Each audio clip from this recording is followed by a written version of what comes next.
नमस्कार दोस्तों, मैं हूं संदीप तिवारी और आप सभी का स्वागत करता हूं आपके अपने चैनल द स्टडी पीरियड में।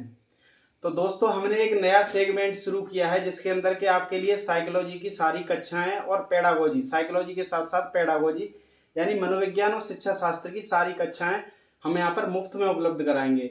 अभी आपका जैसा कि रीट का एग्जाम होने वाला है जिसकी कल ही डेट घोषित हुई है। 5 जनवरी को आपका पहला एग्जाम रीट का मेन पेपर, पहला पेपर हो चुका है, उसका रिजल्ट कुछ दिनों में आने वाला है और 5 जनवरी को आपको मेन एग्जाम होने वाला है। उस मेन एग्जाम के अंदर जो है साइकोलॉजी जो है वो बहुत ही महत्वपूर्ण सब्जेक्ट है, खासकर प्राइमरी के लिए, क्योंकि 20 नंबर की सीडीपी आएगी और 40 नंबर की जो है शिक्षण विधियां आएंगी और कुछ पोर्शन उसमें जो है आरटीई का है। आरटीई के कम से कम नहीं तो 10 क्वेश्चन भी मान के चलो आप, तो 80 नंबर का सीडीपी हो गया आपके लिए। तो बहुत ही महत्वपूर्ण सब्जेक्ट है रीट के बिहाफ से।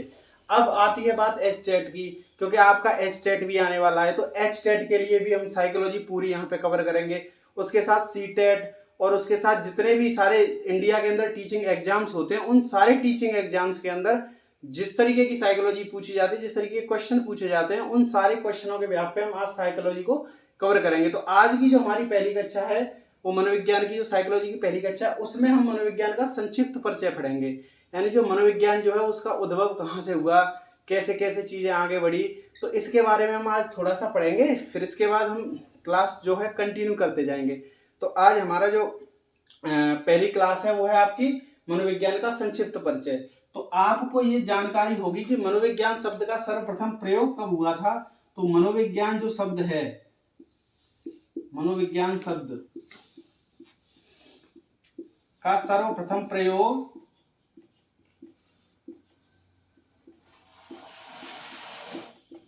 मनोविज्ञान शब्द का सर्वप्रथम प्रयोग रूडोल्फ गोल्काय ने, किसने किया था? रूडोल्फ गोल्काय। रूडोल्फ गोल्काय ने, इनकी जो बुक थी, कौन सी थी बुक? साइकोलॉजिया,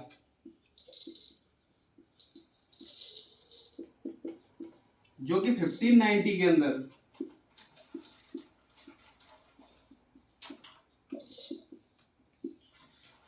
मनोविज्ञान शब्द का सर्वप्रथम प्रयोग जो है वो किसने किया था? रूडोल्फ गोल्काय ने। और किया कब था? 1590 ईस्वी में। इनकी जो पुस्तक थी साइकोलॉजिया, तो इसमें सबसे पहले मनोविज्ञान शब्द का सर्वप्रथम प्रयोग हुआ है।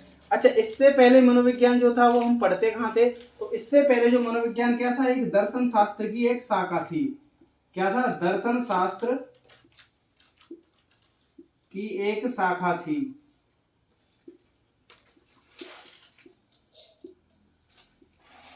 कब? 16वीं शताब्दी से पहले।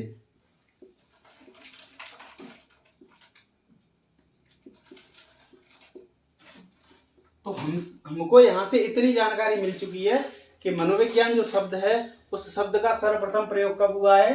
वो हुआ है 1590 ईस्वी में। किया किसने है? रूडोल्फ गोल्काय ने। और उनकी जो पुस्तक कौन सी थी? साइकोलॉजिया। उसी साइकोलॉजिया के अंदर इन्होंने सर्वप्रथम मनोविज्ञान शब्द का जो है प्रयोग किया। अच्छा, 16वीं शताब्दी से पहले या इस शब्द के प्रयोग से पहले मनोविज्ञान क्या था? मनोविज्ञान एक अलग से सब्जेक्ट नहीं था, हम इसे दर्शन शास्त्र से जोड़कर पढ़ते थे। यानी फिलोसॉफी के अंदर दर्शन शास्त्र जो है उसे क्या बोलते हैं? इंग्लिश में बोलते हैं इसको फिलोसॉफी। तो जो फिलोसॉफी जो सब्जेक्ट था उसकी ही एक क्या थी? ये शाखा थी, कहने का मतलब। तो मनोविज्ञान जो है वो दर्शन शास्त्र की शाखा थी। तो अब क्या हुआ कि 16वीं शताब्दी के बाद में फिर मनोविज्ञान का धीरे धीरे करके क्या हुआ? उद्भव हुआ। तो 16वीं शताब्दी से पहले हम किस मनोविज्ञान को क्या पढ़ते थे? दर्शन शास्त्र की एक शाखा के रूप में पढ़ते थे। तो अब जो भी बच्चा स्क्रीनशॉट लेना चाहता है वो यहाँ से स्क्रीनशॉट ले ले। ठीक है, अब हम आगे बढ़ते हैं। तो अब 16वीं शताब्दी के बाद क्या हुआ? 16वीं शताब्दी के बाद या 16वीं शताब्दी में 16वीं शताब्दी में आपने नाम सुने होंगे किस किस के? अरस्तु हैं आपके, अरस्तु के अलावा प्लेटो हैं, सुकरात थे और देकार्ते थे, और भी बहुत सारे मनोवैज्ञानिक थे। ठीक है, तो ये जो है मुख्य मनोवैज्ञानिक हैं। तो 16वीं शताब्दी जो थी, 16वीं शताब्दी में ये सारे मनोवैज्ञानिक हुए, जिसमें कि जो अरस्तु जो हैं आपके, ये बहुत ही इंपॉर्टेंट है। क्यों इंपॉर्टेंट है? क्योंकि इनको मनोविज्ञान के जनक के रूप में स्वीकारा गया है। मनोविज्ञान के जनक के रूप में जो है इनको स्वीकारा गया है। तो अरस्तु को क्या माना गया है? मनोविज्ञान का जनक माना गया है। अच्छा, 16वीं शताब्दी में मनोविज्ञान को माना क्या गया था? तो 16वीं शताब्दी के अंदर जो है मनोविज्ञान की परिभाषा कुछ इस प्रकार थी। तो 16वीं शताब्दी में जो साइकोलॉजी वर्ड है, PSYCHO, साइको और लोगस, यानी ये दो वर्डों से मिलकर बना है। किससे मिलकर बना है? दो वर्डों से। कौन कौन से? जो है साइकी और लोगस। और साइको और लोगस जो है किसके वर्ड हैं? ये ग्रीक भाषा के वर्ड हैं। किसके वर्ड हैं? ये ग्रीक भाषा के। अच्छा, साइकी और लोगस जो है वो ग्रीक भाषा के वर्ड है। अब इस ग्रीक भाषा की जो साइकी और लोगस है 16वीं शताब्दी के अंदर, कौन सी शताब्दी के अंदर बात कर रहे हैं हम? 16वीं शताब्दी के अंदर। तो 16वीं शताब्दी के अंदर साइकी को क्या माना गया था? इसको माना गया था आत्मा यानी साउल, और इसको क्या माना गया था? स्टडी। तो 16वीं शताब्दी के अंदर जो है वो मनोविज्ञान को क्या माना गया? साउल स्टडी यानी आत्मा का विज्ञान के रूप में स्वीकार किया गया। कब स्वीकार किया गया? 16वीं शताब्दी में। क्योंकि लोगस का मतलब होता है स्टडी यानी अध्ययन। तो 16वीं शताब्दी के अंदर जो साइकोलॉजी जो है वो उसे क्या माना गया? आत्मा का विज्ञान या फिर आत्मा के अध्ययन के रूप में स्वीकार किया गया। तो 16वीं शताब्दी तक आप इसका स्क्रीनशॉट लेना चाहते हो तो आप यहां से स्क्रीनशॉट ले सकते हो, जिसके बाद हम आगे बढ़ेंगे 17वीं शताब्दी के ऊपर। ठीक है,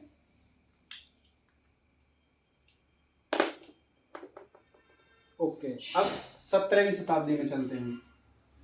तो आपको यहाँ से क्वेश्चन क्या क्या क्लियर है? पहले तो ये समझ में आई कि 16वीं शताब्दी में कौन कौन थे? अरस्तु थे, प्लेटो थे, सुकरात थे, देकार्ते थे। अच्छा, इन्होंने अरस्तु जो थे वो, इनको क्या सबसे मेन क्वेश्चन क्या है इस वाली 16वीं शताब्दी में कि मनोविज्ञान का जनक इसको माना गया था? वो अरस्तु को माना गया था। तो ये क्वेश्चन जो है वो बहुत ज़्यादा इंपॉर्टेंट है। तो आपके लिए ये चीज़ क्या है? थोड़ी सी इंपॉर्टेंट होती है इस वाली शताब्दी के अंदर। ठीक है, बचा कुचा सुकरात जो है, जैसे कि इन्होंने प्रश्न उत्तर विधि दिए हैं, बहुत सारी चीजें हैं, वो हम आगे आगे जैसे जैसे पढ़ते जाएंगे तो डिस्कस करते जाएंगे। फिलहाल जो है अभी अपन संक्षिप्त परिचय पढ़ रहे हैं, तो संक्षिप्त परिचय के हिसाब से पढ़ेंगे। अभी हम कौन सी शताब्दी में पहुंच चुके हैं? 17वीं शताब्दी पे। तो 17वीं शताब्दी में जो है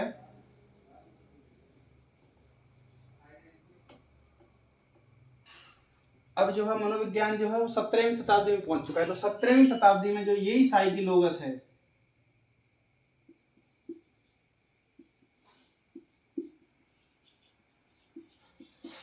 उस समय हम 16वीं शताब्दी में पढ़ा था, लेकिन अब हम कौन सी शताब्दी में पहुंच चुके हैं? 17वीं शताब्दी के अंदर।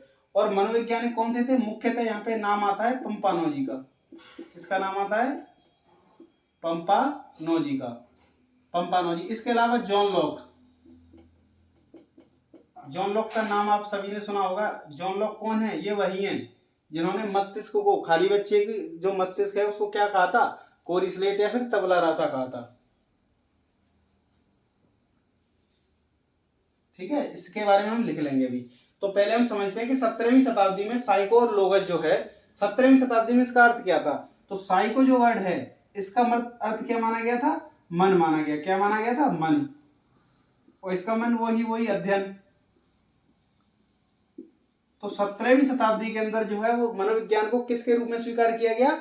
मन के विज्ञान के रूप में। किसके रूप में स्वीकार किया गया? मन के विज्ञान के रूप में। और प्रमुख जो मनोवैज्ञानिक वो कौन कौन से थे? पंपानोजी थे और जॉन लॉक थे। अब जॉन लॉक के बारे में हम लिख लेंगे। कथन है जॉन लॉक का कौन सा? इन्होंने क्या कहा था? बच्चे के मस्तिष्क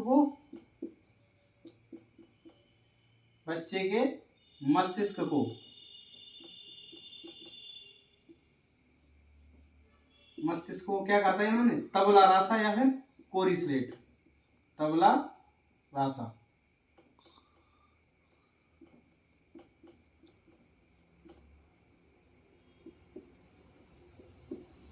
ये वही जॉन लॉक है। तो ये जॉन लॉक वाली बात है, यहाँ से आपको समझ में आ जाएगी जॉन लॉक कौन से है। तो इन्होंने क्या कहा था? बच्चे के मस्तिष्क को तबला रासा कहा था। तो 17वीं शताब्दी के अंदर क्या कहा गया है? मनोविज्ञान को मुख्यतः कहा गया है साइकोलॉगस यानी मन का अध्ययन। तो मन के विज्ञान के रूप में 17वीं शताब्दी के अंदर स्वीकार किया गया।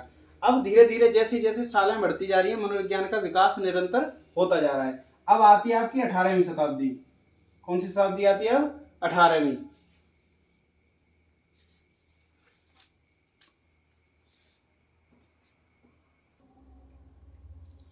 तो 18वीं शताब्दी के अंदर क्या हुआ है, 18वीं, अब 17वीं शताब्दी में हमने पढ़ लिया क्या माना गया है, मन का विज्ञान। 16वीं शताब्दी में क्या माना गया था, आत्मा का विज्ञान।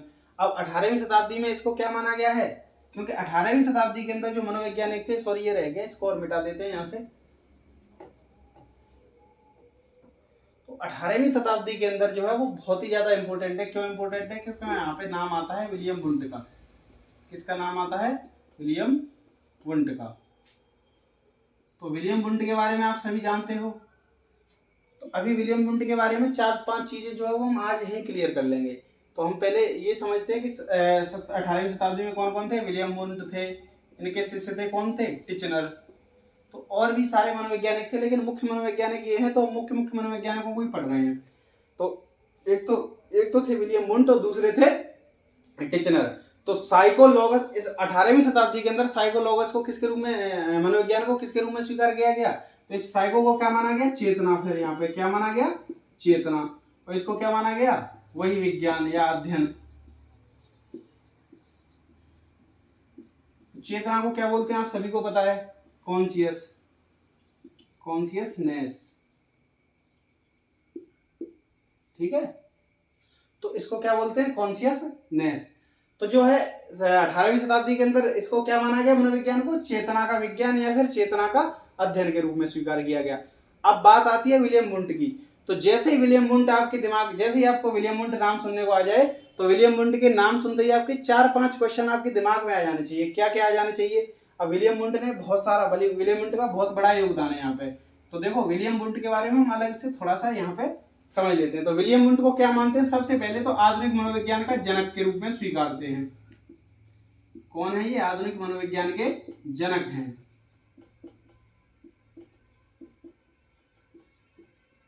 जो मॉडर्न साइकोलॉजी है उसके फादर के रूप में स्वीकारे जाते हैं, फादर ऑफ मॉडर्न साइकोलॉजी। ठीक है, तो ये जो है आधुनिक मनोविज्ञान के जनक के रूप में स्वीकारे जाते हैं। अच्छा, इसके अलावा ये किसके रूप में स्वीकारे जाते हैं, प्रयोगात्मक मनोविज्ञान के जनक के रूप में, प्रयोगात्मक मनोविज्ञान के जनक।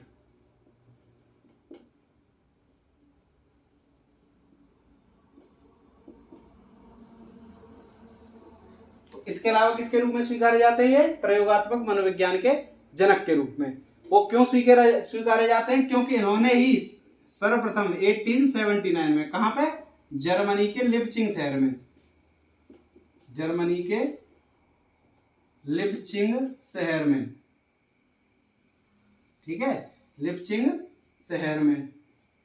और यूनिवर्सिटी कौन सी है, कार्ल मार्क्स विश्वविद्यालय, कार्ल मार्क्स विश्वविद्यालय। इसके अंदर साइकोलॉजी की पहली लैब की स्थापना करी थी। क्या करी थी, साइकोलॉजी की, मनोविज्ञान की प्रथम प्रयोगशाला,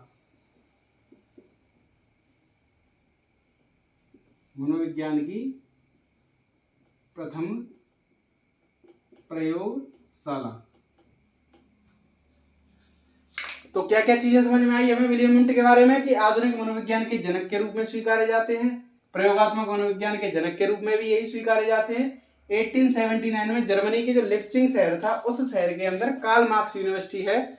उस कार्ल मार्क्स यूनिवर्सिटी के अंदर मनोविज्ञान की प्रथम प्रयोगशाला जो है वो किसने, विलियम वुंट ने ही बनाई थी। इसके अलावा इन्होंने एक विधि और दी थी, जिसका क्या नाम था, अंतःनिरीक्षण, अंतःनिरीक्षण विधि।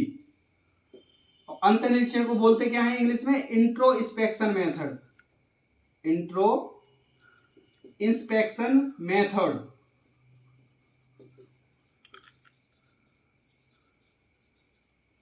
तो अंतःनिरीक्षण विधि भी किसने दी है, विलियम वुंट ने ही दी है। अब ये अंतःनिरीक्षण विधि क्या होती है, इस विधि को हम, तो अंतःनिरीक्षण विधि जो है ना, अंतःनिरीक्षण विधि, तो अंतःनिरीक्षण विधि किसने दी है, ये भी विलियम वुंट ने दी है। अच्छा, विलियम, अंतःनिरीक्षण विधि होती क्या है, इसमें क्या करता है, व्यक्ति अपनी मानसिक क्रियाओं का स्वयं अध्ययन कर और उसकी व्याख्या स्वयं ही करता है। तो ये होती है अंतःनिरीक्षण विधि। जब हम शिक्षण विधियां पढ़ेंगे तो इसे और अच्छे से समझेंगे। ठीक है, तो ये सारी चीजें आपको समझ में आई होंगी कि विलियम वुंट ने क्या क्या दिया है। तो जैसे ही आपको विलियम वुंट का नाम सुनने को आए, कि विलियम वुंट, आपको पेपर में दिख जाए विलियम वुंट, तो विलियम वुंट सुनते ही आपके दिमाग में क्या क्या चीजें आनी चाहिए कि एक तो ये आधुनिक मनोविज्ञान के जनक हैं सबसे पहली बात तो, क्योंकि फादर ऑफ मॉडर्न साइकोलॉजी इन्हीं को माना जाता है। दूसरी बात क्या है, प्रयोगात्मक मनोविज्ञान के जनक है। प्रयोगात्मक मनोविज्ञान के जनक क्यों है, क्योंकि 1879 में जर्मनी का जो लिप्चिंग शहर है, उस लिप्चिंग शहर के अंदर कार्ल मार्क्स विश्वविद्यालय है, वहां पे इन्होंने मनोविज्ञान की प्रथम प्रयोगशाला खोली थी। ठीक है, इसके अलावा इन्होंने क्या दिया है, अंतर्निरीक्षण विधि दी है। तो विलियम वुंट के बारे में इतनी सारी चीजें हमें यहाँ से पता चल गई, और सारे के सारे क्वेश्चन जो है वो पेपर के अंदर आपके आते हैं। बहुत ही इंपॉर्टेंट है ये विलियम वुंट जो है, ये आप वेरी इंपॉर्टेंट लगा सकते हो इस पे। ठीक है, तो ये चीज आपको यहाँ से क्लियर हुई होगी। अच्छा, कुछ लोगों को अभी भी कंफ्यूजन है इसमें कि कुछ लोग क्या करते हैं कि आज भी मनोविज्ञान का जनक हुआ किसको मानते हैं, वो लोग मानते हैं आपका विलियम वुंट की जगह वो किसको मानते हैं, वो मानते हैं आपके विलियम जेम्स को। किसको मानते हैं वो, विलियम जेम्स को। तो अब विलियम जेम्स जो है उसके बारे में भी समझ लेते हैं यहाँ पे, तो दोनों चीजें आपकी जो है क्लियर हो जाएंगी बिल्कुल आज, कि विलियम जेम्स को जनक मानते हैं। लेकिन विलियम जेम्स को जो है अमेरिका के अंदर, सिर्फ अमेरिका के लोग, अमेरिका में आधुनिक मनोविज्ञान के जनक के रूप में विलियम जेम्स को माना जाता है।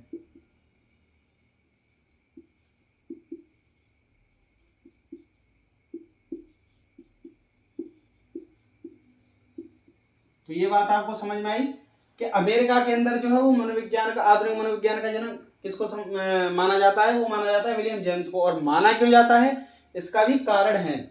माना क्यों जाता है, इसका कारण है क्योंकि इन्होंने क्या था 1875 में, इन्होंने कब की थी, देखो यहाँ पे 1879 में, और इन्होंने कब की थी 1875 में। 1875 में पहली प्रयोगशाला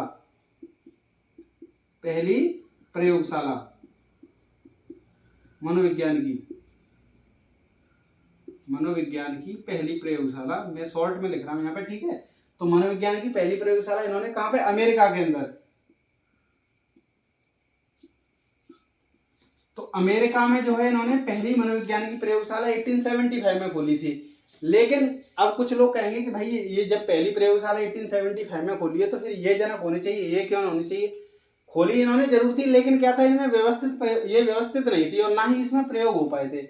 लेकिन जो विलियम वुंट ने खोली थी वहां पे व्यवस्थित थी पूरी की पूरी प्रयोगशाला, और इन्होंने प्रयोग किए थे इसमें। तो इन्होंने खोली जरूर थी लेकिन प्रयोग नहीं हो पाए। कहने का मतलब यह है कि खोली लेकिन वो चल नहीं पाई। इनकी जो है वो पूरी अच्छी तरीके से चली और इन्होंने प्रॉपर प्रयोग किए इसके अंदर। तो इस वजह से जो है वो विलियम वुंट को हम क्या मानते हैं, मनोविज्ञान का, आधुनिक मनोविज्ञान का जनक मानते हैं। लेकिन अमेरिका के लोग आज भी यही कहते हैं कि भाई सबसे पहली प्रयोगशाला तो विलियम जेम्स ने खोली, तो इसलिए हम तो आज भी इसको विलियम जेम्स को ही क्या मानेंगे, मनोविज्ञान का जनक स्वीकार करेंगे। अब जो बच्चे स्क्रीनशॉट लेना चाहते हो यहाँ से ले सकते हैं, फिर हम आगे बढ़ते हैं इसके बाद।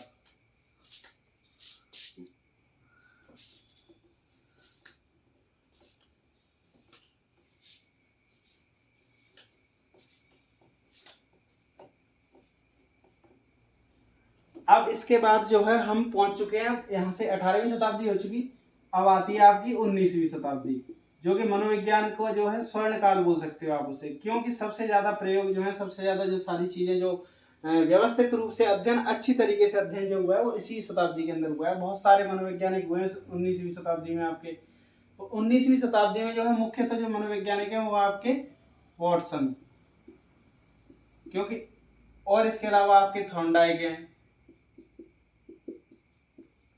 इसके अलावा आपके पावलोव हैं, इसके अलावा आपके स्किनर हैं, इसके अलावा आपके हल हैं, और भी बहुत सारे, यानी यहाँ पे बहुत सारे नाम लिखे जा सकते हैं, लेकिन हम बस इतना ही लिखेंगे क्योंकि आगे जब हम पढ़ते जाएंगे तो सारी चीज़ों को वहाँ पे समझते चलेंगे। तो हमें क्या समझना है कि 19वीं शताब्दी में हम पहुंच चुके हैं। 19वीं शताब्दी के अंदर जो है वो मनोविज्ञान को क्या माना गया, ये सेम इसी तरीके से चलता रहा है। साइकी लोगस जो ग्रीक भाषा के वर्ड हैं, जो पहले बता चुका हूं मैं। तो साइकी जो लोगस है इसको क्या माना गया है यहाँ पे, इसको माना गया है यहाँ पे व्यवहार का अध्ययन, यानी किसका अध्ययन माना गया है, व्यवहार का अध्ययन या फिर विज्ञान। तो 19वीं शताब्दी के अंदर जो है वो किसको, साइकोलॉजी को किसके रूप में स्वीकार किया गया, व्यवहार का अध्ययन या फिर व्यवहार के विज्ञान के रूप में स्वीकार किया गया। अब जो है वाटसन जो है मैंने वाटसन को इम्पोर्टेंट क्यों बताया क्योंकि जो व्यवहार का अध्ययन है, तो व्यवहारवाद जहाँ से एक संप्रदाय जन्म लिया था, एक संप्रदाय ने जन्म लिया था यहाँ से, तो उस संप्रदाय को क्या बोलते हैं आप? व्यवहारवाद, जो कि बहुत फेमस हुआ। साइकोलॉजी के अंदर टोटल जो है संप्रदाय जो है 8 संप्रदाय हैं, 8 संप्रदाय माने गए हैं। तो साइकोलॉजी के अंदर उन 8 संप्रदाय में जो व्यवहारवाद है वो बहुत ही ज़्यादा फेमस हुआ। इसके अलावा जैसे मनोविश्लेषणवाद है, मानवतावाद है, और भी हैं। तो जब हम एक क्लास उसकी स्पेशल करेंगे तो हम यहाँ पे सिर्फ व्यवहारवाद के बारे में समझ रहे थे। व्यवहारवाद का जो जनक जो है वो किसको माना जाता है? वो माना जाता है आपके वाटसन को। ठीक है, अच्छा, वाटसन को क्या माना जाता है? व्यवहारवाद का जनक माना जाता है। इसके अलावा वाटसन ने क्या किया था? तो यहाँ पे हम वाटसन जैसे मैं क्या, हमारा जो पढ़ाने का तरीका वो क्या है कि जैसे ही आपको वाटसन नाम सुनाई दे या वाटसन नाम दिखाई दे, तो वाटसन का नाम सुनते या देखते ही आपके माइंड में जितने भी वाटसन से संबंधित क्वेश्चन है वो तुरंत आ जाने चाहिए कि व्यवहारवाद के जनक थे वाटसन। इसके अलावा एसओआर थ्योरी दी थी इन्होंने। ठीक है, एसओआर थ्योरी दी थी जिसमें कि खरगोश पर प्रयोग किया था, जो हम अधिगम पढ़ेंगे उसके बारे में समझेंगे। ठीक है, तो हालांकि वाटसन ने ये दी थी, लेकिन इसमें जो काम जो प्रॉपर वर्क किया था वो वुडवर्थ ने किया था, लेकिन नाम जो है वो वाटसन का ही आता है। तो व्यवहारवाद के जनक कौन हुए आपके? वाटसन हुए। इसके अलावा वाटसन ने कौन सी थ्योरी दी? एसओआर थ्योरी दी है। तो यहाँ से जो 2 इंपॉर्टेंट क्वेश्चन थे बन सकते थे, वो दोनों क्वेश्चन मैंने आपको समझा दिए। क्या समझा दिए? कि व्यवहारवाद के जनक कौन है? वाटसन है, और इसके अलावा एसओआर थ्योरी दी है वाटसन ने। जैसे थॉर्नडाइक है, शिक्षा मनोविज्ञान के जनक है। पावलोव हैं, इन्होंने जो है शास्त्रीय अनुबंधन का सिद्धांत दिया था। स्किनर जो है प्राचीन अनुबंधन या शास्त्रीय अनुबंधन पावलोव ने दिया है। स्किनर जो है इन्होंने नैमित्तिक अनुबंधन का दिया है, यानी इन्होंने क्लासिकल कंडीशन, इंग्लिश में आप इसको क्लासिकल कंडीशनिंग बोल सकते हैं। ठीक है, हल है, इन्होंने जो है अंतर्नोद वाला सिद्धांत दिया। तो इसी तरीके से हम जब आगे जैसे जैसे हमारी क्लास चलती जाएंगे उन सब के बारे में समझेंगे, तो बहुत बड़ा पोर्शन है, इसे हम बाद में समझ लेंगे। फिलहाल हम संक्षिप्त परिचय पढ़ रहे हैं, तो उसी हिसाब से हमें बस इतनी जानकारी होनी चाहिए कि कौन सी शताब्दी में क्या हुआ। तो 19वीं शताब्दी के अंदर क्या हुआ था? साइकोलोगस यानी साइकोलॉजी जो है उसको किसका विज्ञान माना गया? व्यवहार का विज्ञान माना गया, या फिर व्यवहार के अध्ययन के रूप में स्वीकार किया गया।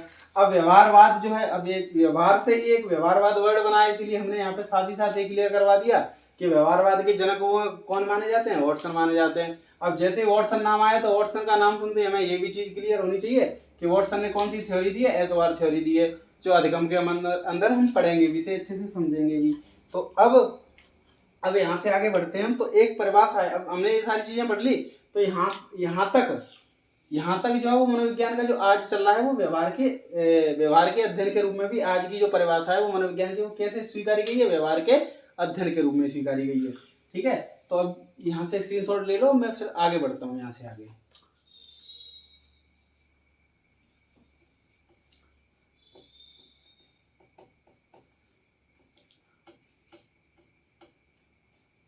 अब जो है ये सारी चीजें समझ में आई। तो अब पहले जो है 16वीं शताब्दी में क्या माना गया था? 16वीं शताब्दी में क्या माना गया था इसको? मन का विज्ञान। किसका? मन का, सॉरी गलत हो गया। 16वीं शताब्दी में किसका माना गया था? आत्मा का विज्ञान। 16वीं शताब्दी में किसका विज्ञान माना गया था? आत्मा का। 17वीं में किसका माना गया है यहाँ पे? मन का विज्ञान। ठीक है, अच्छा, 17वीं शताब्दी में क्या माना गया इसको? मन का विज्ञान। अब 18वीं शताब्दी में क्या माना गया है? 18वीं शताब्दी में क्या माना गया? चेतना का विज्ञान। और 19वीं शताब्दी में क्या माना गया? व्यवहार का विज्ञान। अब ये चीजें हैं क्या? तो देखो, सबसे पहले 16वीं शताब्दी के अंदर अरस्तु, प्लेटो, देकार्ते वगैरह आए थे, जो कि अरस्तु मनोविज्ञान के जनक भी, मैं बता चुका हूं आपको। तो आत्मा का विज्ञान माना, यानी आत्मा जो है आपने कभी देखी है? नहीं देखी ना, हमने देखी, किसी ने आत्मा को देखा ही नहीं।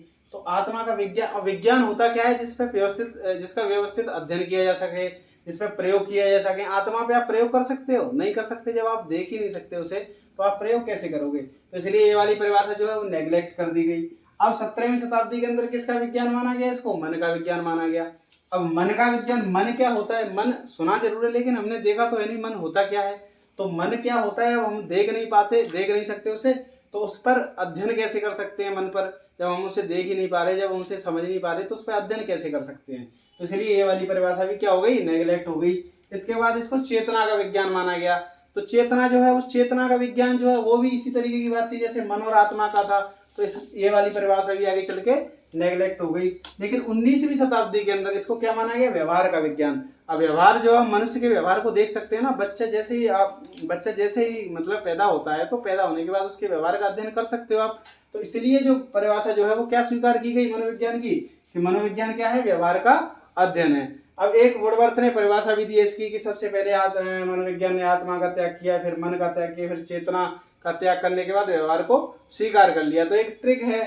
तो उसके अलावा एक और ट्रिक है, जैसे कि आम खाओ चाव से, तो वो वाली परिभाषा तो लंबी है लेकिन यहाँ से आप इसे ऐसे समझ सकते हैं, अगर आपको याद करने में दिक्कत आए तो। इसमें जो है, जो खाओ जो वर्ड है वो क्या है, साइलेंट है। तो आ से क्या हो गया, आत्मा, माँ से क्या हो गया, मन, चा से क्या हो गया, चेतना, और वा से क्या हो गया, व्यवहार। ठीक है। तो इस तरीके की ट्रिक है, छोटी सी, हालांकि जरूरत नहीं पड़ेगी इसकी, लेकिन फिर भी लिखवा दिए। तो 16वीं शताब्दी में आत्मा का विज्ञान, 17वीं शताब्दी में मन का विज्ञान, 18वीं शताब्दी में चेतना का विज्ञान, और 19वीं शताब्दी में व्यवहार का विज्ञान। तो यहाँ तक जो है वो साइकोलॉजी का परिचय है। इसके बाद जो हम लगातार पढ़ते ही जा रहे हैं। तो ये हमारा जो आज का जो हमारी जो आज की जो क्लास थी वो यही थी। मनोविज्ञान का हम संक्षिप्त परिचय जानना चाहते थे कि मनोविज्ञान का उद्भव कैसे हुआ, कहाँ से निकला। तो मनोविज्ञान को जो है सर्वप्रथम प्रयोग कब हुआ था इसका, 1590 शब्द का प्रयोग किसने किया था, रुडोल्फ गोल्काई ने, अपनी पुस्तक साइकोलॉजिया में। इसके बाद फिर धीरे इससे पहले इसको क्या माना जाता था, दर्शन शास्त्र, जो फिलोसफी होती है उसका विषय माना जाता, उसी का एक सब्जेक्ट के, उसी की एक शाखा के रूप में स्वीकार किया जाता था। लेकिन जैसे ही 16वीं शताब्दी आई तो अरस्तु आए और भी सारे, प्लेटो, देकार्ते वगैरह, तो इन्होंने इसको क्या माना फिर कि नहीं नहीं ये आत्मा का विज्ञान है। तो इन्होंने इसका अलग से, मनोविज्ञान जो है वो अलग से सब्जेक्ट बना के प्रॉपर उस पर अध्ययन करने लग गए। तो अरस्तु को जो है इसीलिए हम क्या मानते हैं, मनोविज्ञान का जनक मानते हैं। फिर इसके बाद 17वीं शताब्दी में इसको मन का विज्ञान स्वीकार किया गया, 18वीं चेतना का, 19वें व्यवहार का। तो ये ऐसे चलते हुए प्रोसेस आगे बढ़ा। तो आज की जो हमारी क्लास है वो हम यहीं तक रखेंगे।